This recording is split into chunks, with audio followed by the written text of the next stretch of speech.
I'm looking in the viewfinder of my DSLR right now. Woo!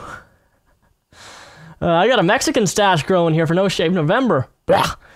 But I've been recently disturbed in like the last hour, and I wanted to talk about this really quickly. This is not a direct response, despite it being a response, but it's not a direct response, but this stemmed, how do I even word this? Look, Greg, we all know who he is.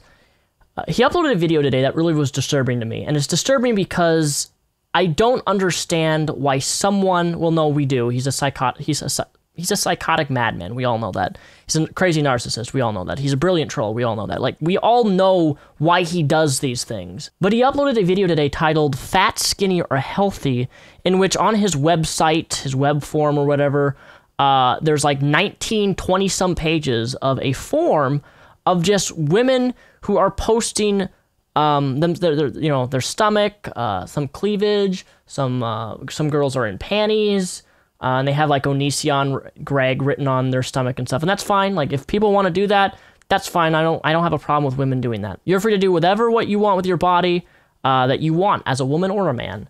But the problem is not that they're doing that.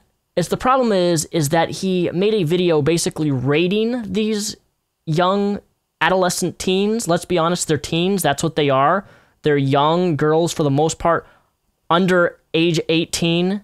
We all know about Greg's and Onision's past there, about his love and infatuation with young girls. But in this entire video, he just goes through and says healthy, skinny, up a little bit too thin, a little bit too fat. Oh, you're a little bit overweight.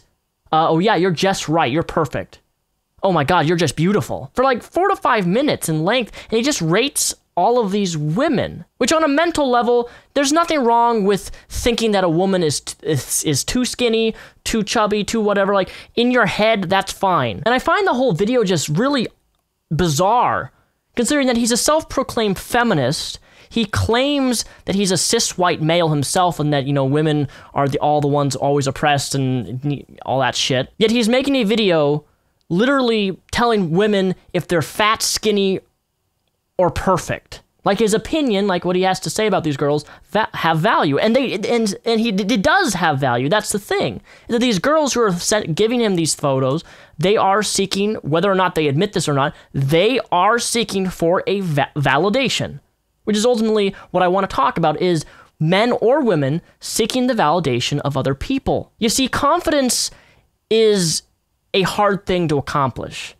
It's been a hard journey for me too. And if anything, this is just a message. I want to tell you that your confidence should not be reliant upon what a YouTuber, a man especially, or anyone, thinks of you. You see, one of the biggest problems of self-esteem and confidence is when we compare ourselves to people. For example, let's say I have a friend who has 5,000 max Facebook friends. I looked at his Facebook. As cheesy as this is, a horrible example, but as bad as this is, I see he has 5,000 Facebook friends. I have 100 Facebook friends, and I'm like, wow, he has so many friends, and I don't.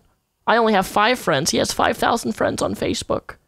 Right there, that is crippling your self-esteem, because you're comparing yourself to somebody else over a superficial thing like Facebook friends. But on a more serious note, women and men, but it's more so, I would argue, with women, compare themselves to other women and other opinions of what men think of them, and this is rooted in the wrong place.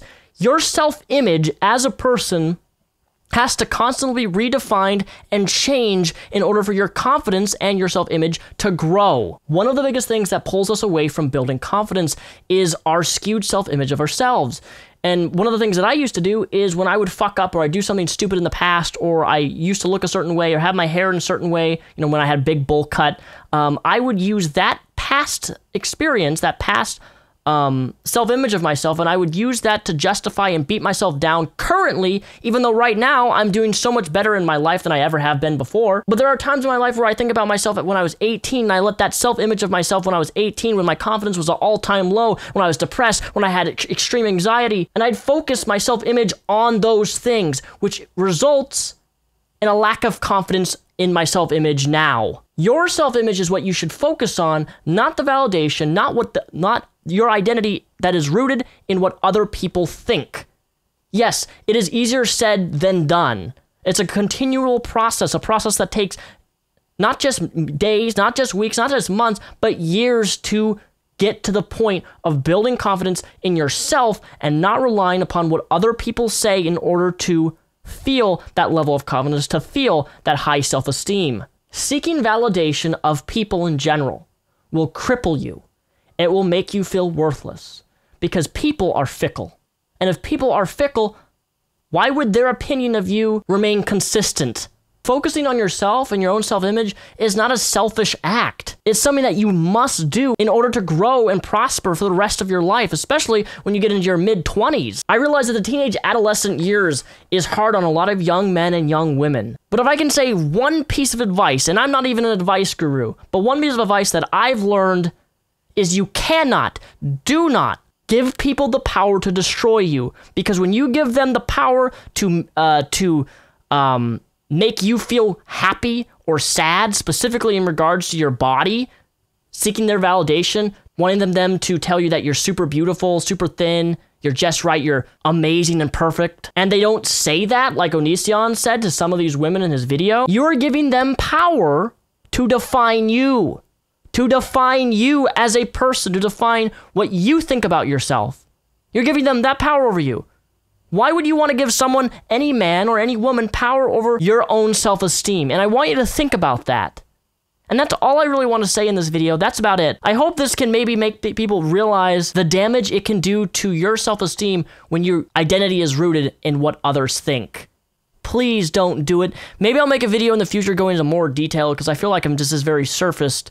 But it's something that I feel I need to say this to my audience and anybody who's watching this, even if you don't like me. Any therapist or psychologist that you would be visiting would be telling you this exact same goddamn thing. Because that's what mine did when my confidence, when my self-image was an all-time low when I was sexually abused. Your self-image and your self-esteem is dependent on a lot of different things, a lot of different life circumstances, life events. Those events can either shape you or they can define you for the rest of your life in a negative way.